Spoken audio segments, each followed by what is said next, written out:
So let me ask you, how many pounds of brownies have you made at your house so far? I'm eventually going to look like Jabba the Hutt here because the girls have cooked so much cookies, cakes, brownies. It's going to be tough. I lost my summer body already. Oh no. That's hysterical. We're all gonna be overweight, long hair, all overweight. I just asked that because my daughter made brownies yesterday, and I've been How do you not eat fresh brownies when I know, Girard, your daughter makes some of the best brownies I've ever had in my life.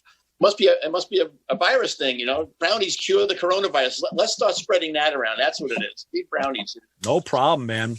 I got the list this morning to go to the grocery store first thing in the morning when they open. It didn't have anything like toilet paper or any of that stuff. It was eggs, brown sugar, more butter.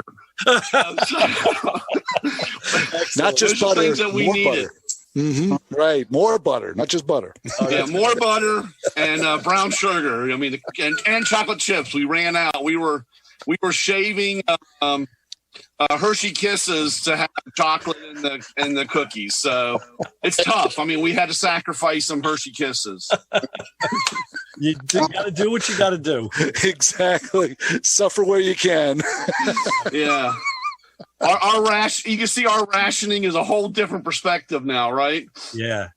All that and so much more at high noon this Sunday on the Motormouth Radio Hour. Call in and speak live with the Wizards of Speed and the Live Eat, Ray Carino and Joe D.